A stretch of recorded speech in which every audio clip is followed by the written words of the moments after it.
Hello and welcome everyone. मैं अनीता। प्रणाम, नमस्कार। कैसे हैं आप सब? तो आज हम करेंगे चंद्रदत्त शर्मा गुलेरी की कहानी उसने कहा था। इसके बाद हमारी एक ही कहानी बची है, ईदगाह। बाकी जितनी भी कहानी नेट JRF के पाठ्यक्रम में लगी हुई हैं वो मैंने यहाँ रमणीता अकेडमी चैनल पर पूरे विस्तार के साथ पढ़ा रखी हैं। तो मेरा थोड़ा सा गला ख़राब है, आप प्लीज़ इस पे ध्यान न दें। और कुछ बात आपको समझ में नहीं आई तो प्लीज़ आप देख सकते हैं स्क्रीन पर। मैंने सब कुछ स्क्रीन में रखा हुआ है। शुरू करती हूँ। चंद्रदत्त शर्मा गुलेरी, जिनका जन्म हुआ था 1883 में और मृत्यु हुई थी 1922 में, हिंदी साहित्य के एक अत्यंत प्रभावशाली और बहुमुखी प्रतिभा के धनी साहित्यकार, कहानीकार, निबंधकार और संपादक थे। वे मुख्य रूप से अपनी कालजयी कहानी उसने कहा था 1915 के लिए प्रसिद्ध हैं।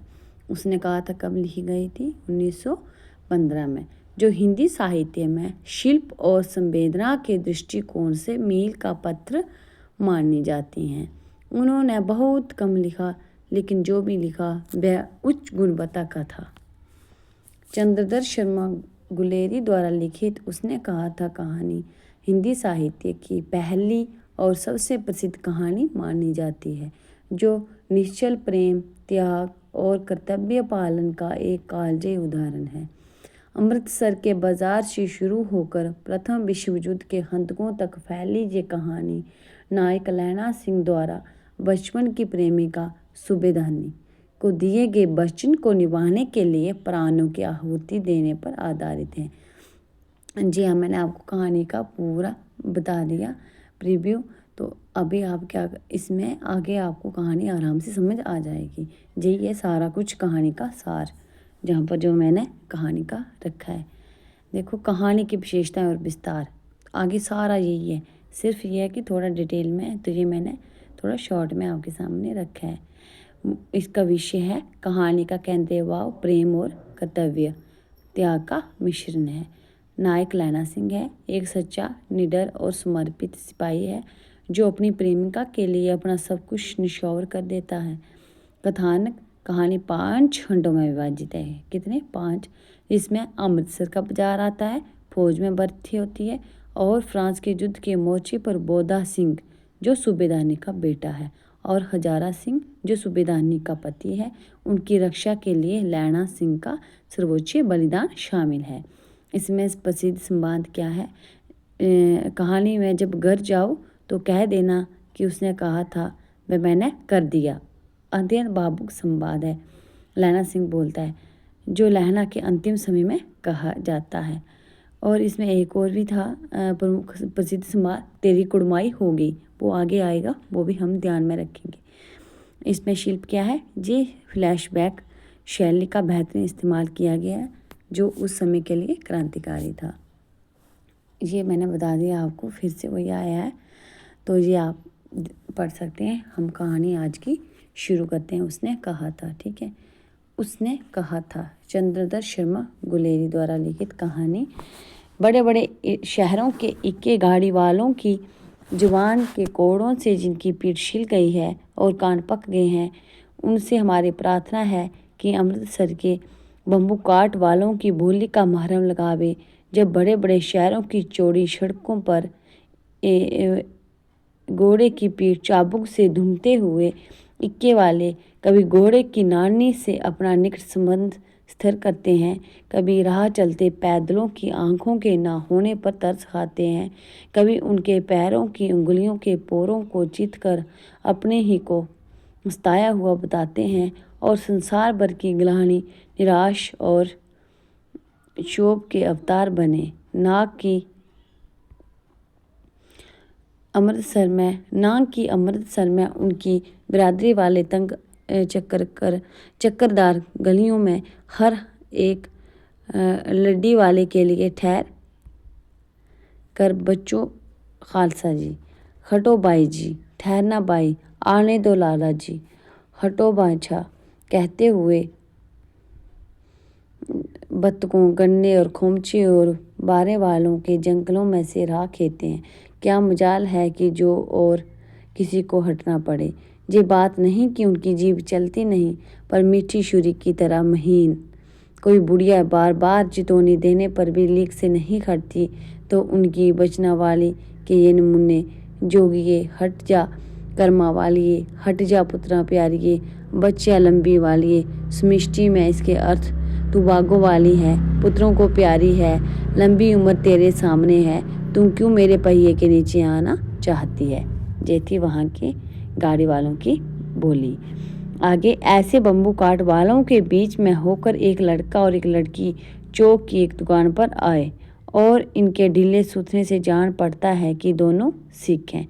वह अपने मामा के केश धोने के लिए और जे रसोई के लिए बढ़िया। मामा के केश धोने के लिए क्या लेने गई थी? दुकानदार साबुन लेने गई थी मामा के केश धोने के लिए, और जे रसोई के लिए बढ़िया। दुकानदार एक परदेसी से गुथ रहा था जो शेर भर गिल्ले पापड़ बिना हटता ना था।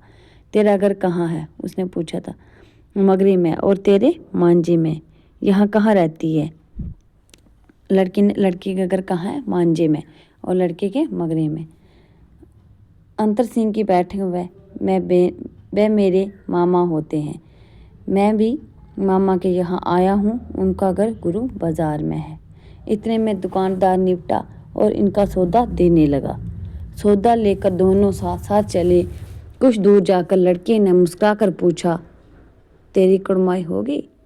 इस पर लड़की कुछ आंखें चढ़ाकर दत्त कहकर दौड़ गई और लड़का मुंह देखता रह गया।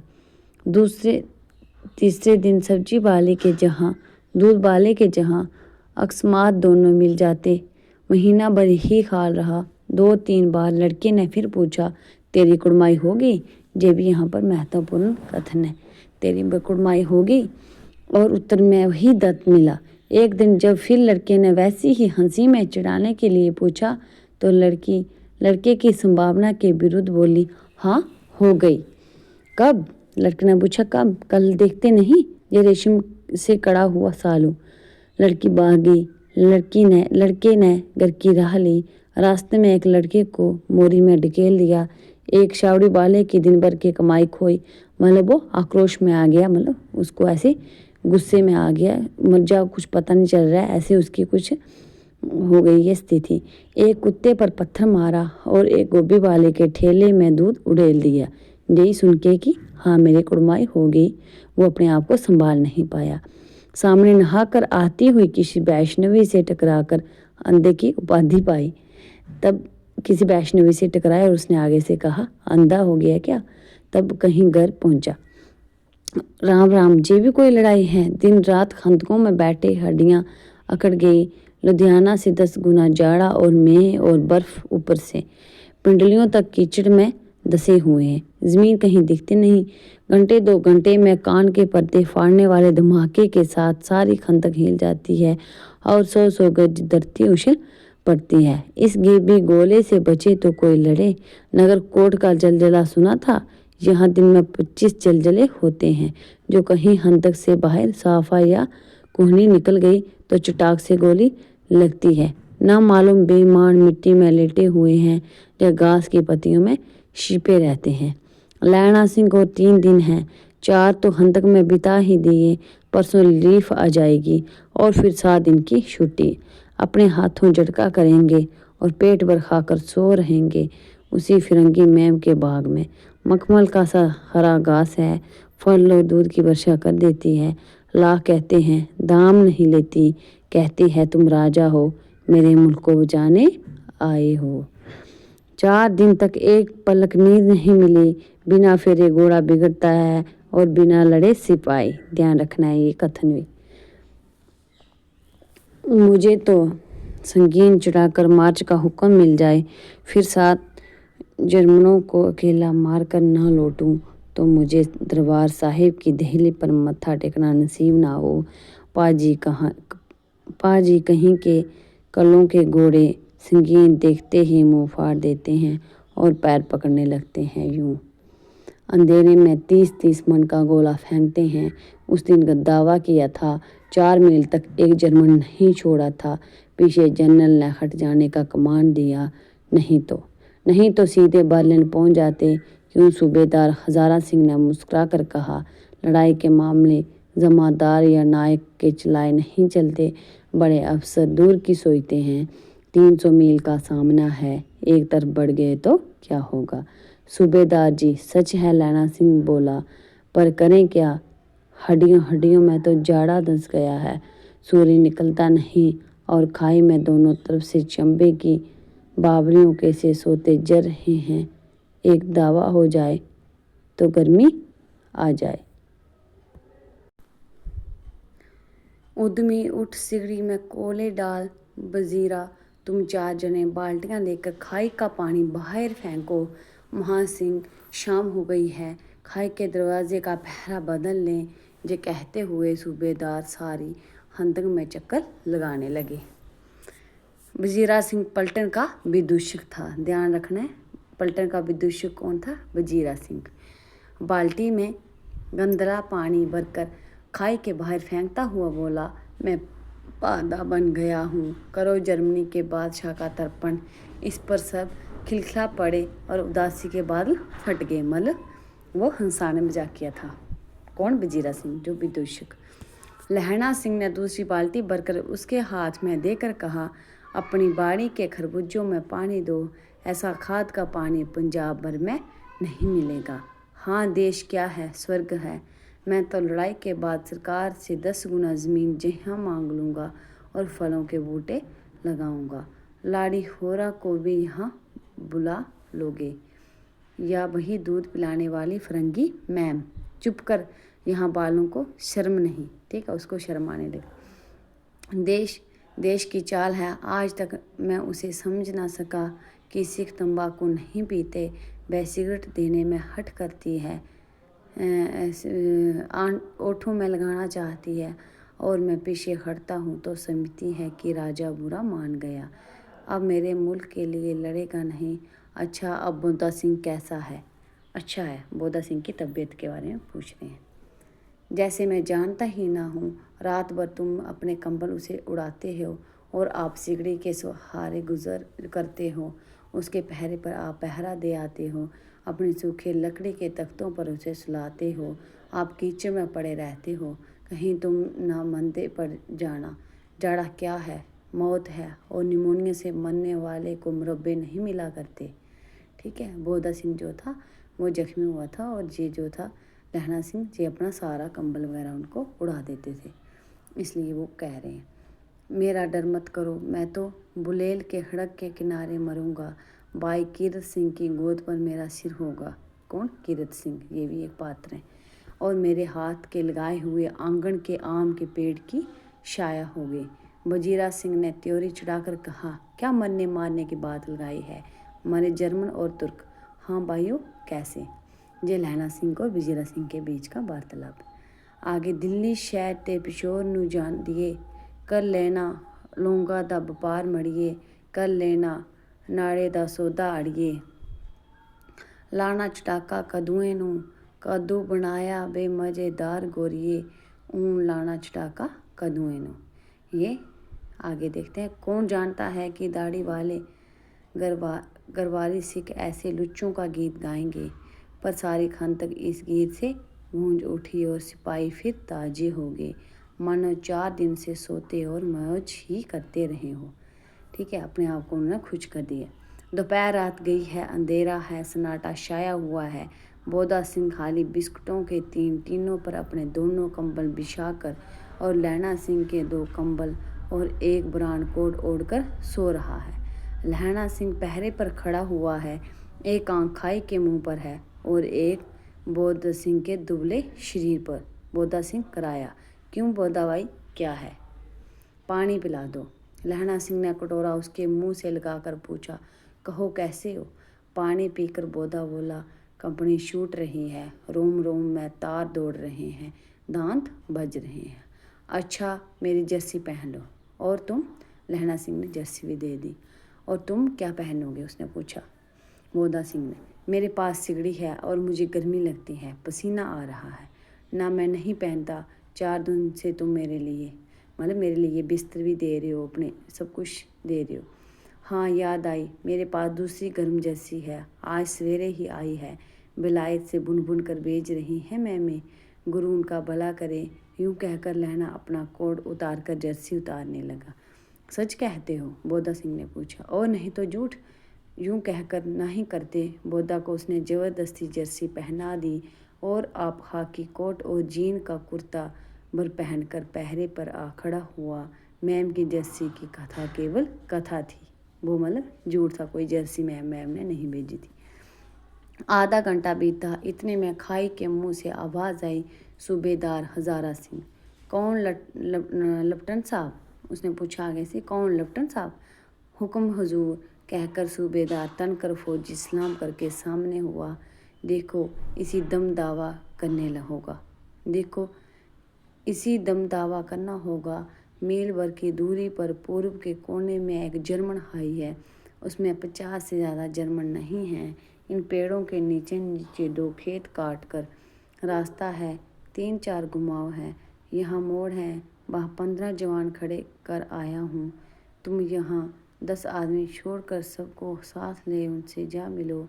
हाँ दक्षिण कर वहीं, जब तक दूसरा हुक्म ना मिले डटे रहो, हम यहाँ रहेगा। जो हुक्म। चुपचाप सब तैयार हो गए। बोधा भी कंबल उतार कर चलने लगा। तब लहना सिंह ने उसे रोका। लहना सिंह आगे हुआ तो बोधा के बाप सूबेदार ने उंगली से बोधा की ओर इशारा किया। लहना सिंह समझकर चुप हो गया। पीछे 10 आदमी कौन है, इस पर बड़ी हुज्जत हुई। कोई रहना ना चाहता था। समझा बुझाकर सूबेदार ने मार्च किया। लेफ्टिनेंट साहिब लहना की सिगरेट के पास मुंह फेरकर खड़े हो गए और जेब से सिगरेट निकाल कर सुलगाने लगे। 10 मिनट बाद उन्होंने लहना की ओर हाथ बढ़ाकर कहा, लो तुम भी पियो। आंख मारते मारते लहना सिंह सब समझ गया। मुंह का भाव छिपाकर बोला, लाओ साहिब। हाथ आगे करते ही उसने सिगड़ी के उजाले में साहिब का मुंह देखा, बाल देखे, तब उसका माथा ठनका। लेफ्टिनेंट साहिब के पट्टियों वाले बाल एक दिन में ही कहाँ उड़ गए और उनकी जगह कैदियों से कटे बाल कहाँ से आ गए। शायद साहब शराब पिए हुए हैं और उन्हें बाल कटवाने का मौका मिल गया है। लहना सिंह ने जांचना चाहा। लेफ्टिनेंट साहिब 5 वर्ष से उनकी रेजिमेंट में ही थे। ठीक है, वो उनके लेफ्टिनेंट साहिब नहीं थे। क्यों साहिब, हम लोग हिंदुस्तान कब जाएंगे? वो पूछने लगा। लड़ाई ख़त्म होने पर। क्यों, क्या ये देश पसंद नहीं? नहीं साहिब, शिकार के वह मज़े जहाँ कहाँ।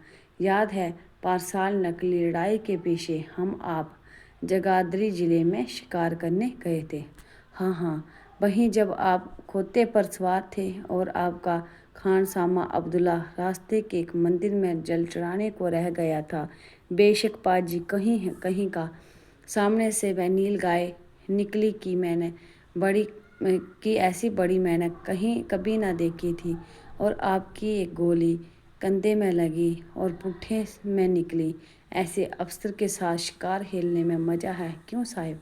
शिमले से तैयार होकर उस नील गाय का सिर आ गया था ना।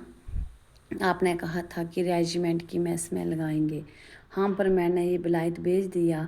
ऐसे बड़े बड़े सींग 2-2 फुट के तो होंगे। हाँ लैना सिंह 2 फुट 4 इंच के थे। तुमने सिगरेट नहीं पिया? वो पूछ रहा है। पीता हूँ साहिब, दिया सिलाई ले आता हूँ, कहकर लैना सिंह हंदक में घुसा। अब उसे संदेह नहीं रहा था। उसने झटपट निश्चय कर लिया कि क्या करना चाहिए, क्योंकि लेफ्टिनेंट साहिब सिगरेट नहीं पीता था। अंधेरे में किसी सोने वालों से टकराया। कौन? वजीरा सिंह? हाँ, क्यों लैना, क्या क़यामत आ गई? ज़रा तो आंख लगने दी होती। होश में आओ, क़यामत आई है और लेफ्टिनेंट साहिब की वर्दी पहनकर आई है। क्या लेफ्टिनेंट साहिब या तो मारे गए हैं या कैद हो गए हैं। उनकी वर्दी पहनकर ये कोई जर्मन आया है। सूबेदार ने इसका मुंह नहीं देखा, मैंने देखा और बातें की हैं। सोहरा साफ उर्दू बोलता है, पर किताबी उर्दू, और मुझे पीने को सिगरेट दिया है। तब तो अब वो पूछ रहे, अब मारे गए धोखा है। सूबेदार हो रहा, कीचड़ में चक्कर काटते फिरेंगे और जहाँ खाई पर दावा होगा। उठो, एक काम करो, पलटन के पैरों के निशान देखते देखते दौड़ जाओ अभी बहुत दूर न गए होंगे। सूबेदार से कहो एकदम लौट आए, खंदक की बात झूठ है। चले जाओ, खंदक के पीछे से निकल जाओ, पता तक ना खड़के, देर मत करो। हुक्म तो ये है कि यहाँ ऐसी तैसी हुक्म की। मेरा हुक्म जमादार लहना सिंह जो इस वक्त यहाँ सबसे बड़ा अफसर है, उसका हुक्म है। मैं लेफ्टिनेंट साहब की खबर लेता हूँ, पर यहाँ तो तुम 8 हैं। 8 नहीं 10 लाख, एक एक अकालिया सिख 1.25 लाख के बराबर होता है। चले जाओ। लौट कर खाई के मुहाने पर लहना सिंह दीवार से चिपक गया। उसने देखा कि लेफ्टिनेंट साहब ने जेब से बेल के बराबर 3 गोले निकाले। तीनों को जगह जगह खंदक की दीवारों में घुसेड़ दिया और तीनों में एक तार सा बांध दिया। तार के आगे सुत की एक गुत्थी थी, जिसे सगड़ी के पास रखा। बाहर की तरफ जाकर एक दिया सलाई जलाकर गुत्थी पर रखने लगा। इतने में बिजली की तरह दोनों हाथों से उल्टी बंदूक को उठाकर लहना सिंह ने साहिब की कोहनी पर तान कर दे मारा। धमाके के साथ साहिब के हाथ से दिया सलाई गिर पड़ी। लहना सिंह ने एक कुंदा साहिब की गर्दन पर मारा और साहिब आंख बंद मीन गोट कहते हुए चित हो गए। लहना सिंह ने तीनों गोले बीन कर खंदक से बाहर फेंके और साहिब को घसीट कर सिगड़ी के पास लटाया। जेबों की तलाशी ली, 3-4 लिफाफे और एक डायरी निकाल कर उन्हें अपनी जेब के हवाले किया। साहिब की मुर्शा हटी। लहना सिंह हंसकर बोला, क्यों लेफ्टिनेंट साहब, मिजाज कैसा है? आज मैंने बहुत बातें सीखी। ये सीखा कि सिख सिगरेट पीते हैं, जे सिखों की जगदारी के ज़िले में नीलगायें होती हैं और उनके 2 फुट 4 इंच के सींग होते हैं। जे सीखा कि मुसलमान खानसामा मूर्तियों पर जल चढ़ाते हैं और लेफ्टिनेंट साहब खोते पर चढ़ते हैं। पर ये तो कहो, ऐसी साफ उर्दू कहाँ से सीख आए? हमारे लेफ्टिनेंट साहब तो बिना डैम के 5 लफ्ज़ भी नहीं बोला करते थे। लहना ने पतलूनों के जेबों की तलाशी नहीं ली थी। साहिब ने मानो जाड़े से बचने के लिए दोनों हाथ जेब में डाले। लहना सिंह कहता गया, चालाक तो बड़े हो, पर मांझे का लहना। कहाँ का रहने वाला था ये? मांझे का लहना इतने बरस लेफ्टिनेंट साहब के साथ रहा है। उसे चकमा देने के लिए 4 आंखें चाहिए। 3 महीने हुए एक तुर्की मौलवी मेरे गांव आया था। औरतों को बच्चे होने के तावीज़ बांटता था और बच्चों को दवाई देता था। चौधरी के बड़ के नीचे मंजा बिछाकर हुक्का पीता रहता था और कहता था कि जर्मन वाले बड़े पंडित हैं, वेद पढ़ पढ़ कर उसमें से विमान चलाने की विद्या जान गए हैं। गौ को नहीं मारते, हिंदुस्तान में आ जाएंगे तो गौ हत्या बंद कर देंगे। मंडी के बनियों को बहकाता कि डाकखाने से रुपया निकाल लो, सरकार का राज्य जानने वाला है। डाक बाबू पोहलू राम भी डर गया है। मैंने मुल्ला जी की दाढ़ी मुड़ दी थी और गांव से बाहर निकाल कर कहा था कि जो मेरे गांव में अब पैर रखा तो। साहिब की जेब में से पिस्तौल चला और लहना की जांघ में गोली लगी। इधर लहना की हेनरी मार्टिन के 2 फायरों ने साहिब की कपाल क्रिया कर दी। धड़ाका सुनकर सब दौड़ाए। ठीक है। बोधा चिल्लाया, क्या है? लहना सिंह ने उसे ये कहकर सुला दिया कि एक हड़का हुआ कुत्ता आया था, मार दिया। हड़का मतलब पागल। मार दिया और औरों से सब हाल कह दिया। सब बंदूक लेकर तैयार हो गए। लहना ने साफा फाड़ कर गाँव के दोनों तरफ पट्टियाँ कस कर बांधी। गाँव मांस में ही था। पट्टियों के कसने से लहू निकलना बंद हो गया। इतने में 70 जर्मन चिल्लाकर खाई में घुस पड़े। सिखों की बंदूकों की भाड़ ने पहले दावे को रोका, दूसरे को रोका, पर जहाँ थे 8। लहना सिंह तक तक कर मार रहा था। वह खड़ा था और लेटे हुए थे और वह 70 और कितने थे? वो 70 थे। अपने मुर्दाबाहियों के शरीर पर चढ़कर जर्मन आगे घुस आते थे। थोड़े से मिनटों में वह अचानक आवाज़ आई, वाह गुरु जी की फतेह, वाह गुरु जी का खालसा। और धड़ाधड़ बंदूकों के फायर जर्मन की पीठ पर पड़ने लगे। ऐन मौके पर जर्मन 2 चक्की के पाटों के बीच में आ गए। पीछे से सूबेदार हजारा सिंह के जवान आग बरसाते थे और सामने लहना सिंह के साथियों के संगीन चल रहे थे। पास आने पर पीछे वालों ने भी संगीन पिरोना शुरू कर दिया। एक किलकारी और अकाल सिखां दी फौज आई। वाह गुरु जी दी फतेह, वाह गुरु जी दा खालसा। सत श्री अकाल पुरुष और लड़ाई खत्म हो गई। 63 जर्मन जा तो खेत रहे थे जा करा रहे थे। सिखों में 15 के प्राण गए। सूबेदार के दाहिने कंधों में से गोली आर पार निकल गई। लहना सिंह की पसली में एक गोली लगी। उसने गांव को खंदक की गीली मट्टी से पूर लिया और बाकी का साफा कसकर कमरबंद की तरह लपेट दिया। किसी को खबर न हुई कि लहना को दूसरा गांव बारी गांव लगा है। लड़ाई के समय चांद निकल आया था, ऐसा चांद जिसके प्रकाश से संस्कृत पक्ष कवियों का दिया हुआ शेई नाम सार्थक होता है। और हवा ऐसी चल रही थी जैसे बाण भट्ट की भाषा में दंत बीनोपदेशचार्य कहलाती। वजीरा सिंह कह रहा था कि कैसे मन भरकर फ्रांस की भूमि मेरे बूटों से चिपक रही थी जब मैं दौड़ा दौड़ा सूबेदार के पीछे गया था। सूबेदार लैना सिंह से सारा हाल सुन और कागजात पाकर वह अपनी तुरंत बुद्धि को सराह रहे थे और कह रहे थे कि तू ना होता तो आज सब मारे जाते। इस लड़ाई की आवाज़ 3 मील दाहिनी और की खाई वालों ने सुन ली थी। उन्होंने पीछे टेलीफोन कर दिया था। वहाँ से झटपट 2 डॉक्टर और 2 बीमार ढोने की गाड़ियाँ चली जो कोई 1.5 घंटे के अंदर अंदर आ पहुँची। फील्ड अस्पताल नज़दीक था। सुबह होते होते वहाँ पहुँच जाएंगे, इसलिए मामूली पट्टी बांधकर एक गाड़ी से गाय लिटाए गए और दूसरी से लाशें रखी गई। सूबेदार ने लैना सिंह की जांघ में पट्टी बंधवानी चाहिए, पर उसने ये कहकर टाल दिया कि थोड़ा गाँव है, सवेरे देखा जाएगा। बोधा सिंह जबर में भरा रहा था। वह गाड़ी में लटाया गया। लहना को छोड़कर सूबेदार जाते नहीं थे। ये देख लैना ने कहा, तुम्हें बोधा की कसम है और सूबेदारनी की सौगंध जो इस गाड़ी में ना चले जाओ। ठीक है, उसने सूबेदारनी को बोला था कि ना मैं आपके बेटे को ना आपके पति को कुछ होने दूंगा, और तुम मेरे लिए वहाँ पहुंचकर गाड़ी भेज देना, और जर्मन मुर्दों के लिए भी तो गाड़ियाँ आती होंगी। मेरा हाल बुरा नहीं है, देखते नहीं मैं खड़ा हूँ। वजीरा सिंह मेरे पास है ही। अच्छा, पर बोधा गाड़ी पर लेट गया। भला आप भी चढ़ जाओ।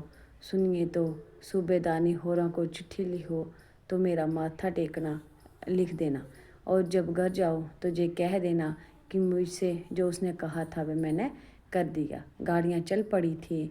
सूबेदार ने चढ़ते चढ़ते लहना का हाथ पकड़कर कहा, तैने मेरे और बोधा के प्राण बचाए हैं, लिखना कैसा, साथ ही घर चलेंगे। अपनी सूबेदारनी को तू ही ये कह देना उसने क्या कहा था। अब आप गाड़ी पर चढ़ जाओ, मैंने जो कहा वह लिख देना और कह भी देना। गाड़ी के जाते लैना लेट गया। वजीरा पानी पिला दे और मेरा कमरबंद खोल दे, तर हो रहा है। मृत्यु के कुछ समय पहले स्मृति बहुत साफ हो जाती है। जन्म भर की घटनाएं एक एक करके सामने आती हैं। सारे दृश्यों के रंग साफ होते हैं। समय की धुंध बिल्कुल उन पर से हट जाती है। मोस्ट इम्पॉर्टेंट कथन है। लैना सिंह 12 वर्ष का था। कितने? 12 वर्ष का था और मांझे का रहने वाला था, ध्यान में रखना। अमृतसर में मामा के जहाँ आया हुआ था, दही वाले के जहाँ, सब्जी वाले के जहाँ। उसको अब अपनी जो स्मृति थी वो पीछे जो हुआ था वो याद आ रहा है। हर कहीं उसे एक 8 वर्ष की लड़की मिल जाती है। जब वह पूछता है तेरी कुड़माई होगी, तब दत्त कहकर वह भाग जाती है। एक दिन उसने वैसे ही पूछा तो उसने कहा, हाँ कल हो गई। देखते नहीं ये रेशम के फूलों वाला सालू। सुनते ही लैना सिंह को दुख हुआ, क्रोध हुआ। क्यों हुआ? वजीरा सिंह पानी पिला दे। 25 वर्ष बीत गए। अब 25 वर्ष के बाद की बात हो रही थी। अब लैना सिंह नंबर 77 राइफल में जमा हो गया था। ये भी महत्वपूर्ण है। 77 राइफल में जमादार हो गया था। उस 8 वर्ष की कन्या का ध्यान ही ना रहा।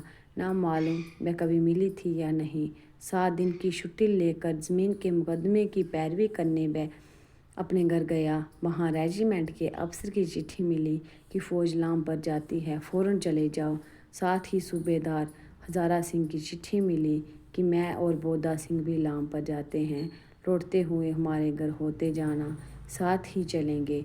सूबेदार का गांव रास्ते में पड़ता था और सूबेदार उसे बहुत चाहता था। लहना सिंह सूबेदार के जहाँ पहुँचा। जब चलने लगे तब सूबेदार बेड़े में से निकल कर आया।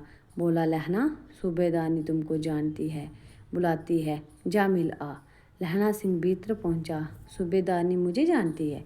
उसको मतलब ऐसे अचंभा फील हुआ। कब से?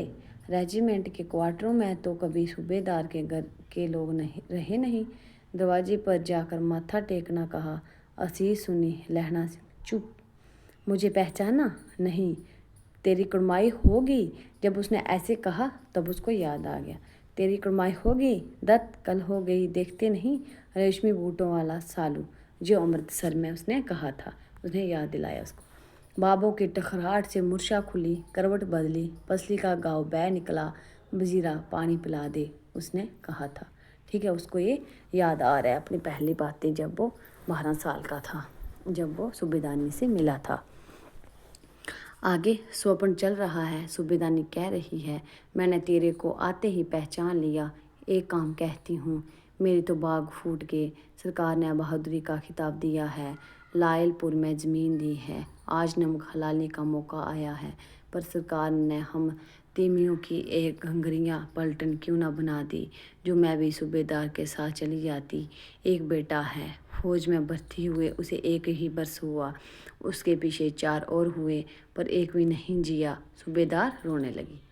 अब दोनों जाते हैं मेरे बाग। तुम्हें याद है एक दिन तांगे वाले का घोड़ा दही वाले की दुकान के पास बिगड़ गया था। तुमने उस दिन मेरे प्राण बचाए थे। आप घोड़े की लातों में चले गए थे और मुझे उठाकर दुकान के तख्ते पर खड़ा कर दिया था। ऐसे ही इन दोनों को बचाना, ये मेरी भिक्षा है। तुम्हारे आगे आंचल पसारती हूँ। रोते रोते सूबेदारनी ओबरी में चली गई। लहना भी आंसू पोंछता हुआ बाहर आया। वजीरा सिंह पानी पिला, उसने कहा था। लहना का सिर अपनी गोद में रखे वजीरा सिंह बैठा है। जब मांगता है तब पानी पिला देता है। आध घंटे तक लहना सिंह चुप रहा, फिर बोला, कौन? कीरत सिंह? वजीरा ने कुछ समझ कर कहा, हाँ भैया, मुझे और ऊंचा कर ले, अपने पट पर मेरा सिर रख ले। वजीरा ने वैसे ही किया। मतलब उसको ये भी नहीं पहचाना जा रहा है कि वजीरा है कि कीरत है। हाँ अब ठीक है, पानी पिला दे बस। अब के खाड़ में ये आम खूब फलेगा। चाचा भतीजा दोनों यहीं बैठकर आम खाना। जितना बड़ा तेरा भतीजा है उतना ही ये आम है। जिस महीने उसका जन्म हुआ था उसी महीने में मैंने इसे लगाया था। वजीरा सिंह के आंसू टप टप टप कर रहे थे। कुछ दिन पीछे लोगों ने अखबारों में पढ़ा, फ्रांस और बेल्जियम 68वीं सूची मैदान में गाँवों से मरा। नंबर 77 सिख राइफल, जमादार लहना सिंह। ठीक है, तो ये थी कहानी। तो ये ख़त्म हो गई। प्लीज़ रमनीता अकेडमी चैनल को सब्सक्राइब कर लें, क्लास को लाइक और शेयर ज़रूर करें। अगर आपको कोई त्रुटि दिख रही है जहाँ पर समझ नहीं आ रही है तो आप मुझे कमेंट में बता सकते हैं, क्योंकि नेक्स्ट क्लास में फिर मैं उसमें और सुधार कर सकती हूँ। मुझे आशा है कि आपको सरलता से समझ में आ गई होगी ये कहानी। कुछ भी इसमें जो मुश्किल नहीं था। तो धन्यवाद, ऐसे ही मेरे साथ बने रहें। इसके बाद हमारी एक ही कहानी बची है, जो कल हमारी कहानी ख़त्म हो जाएंगी।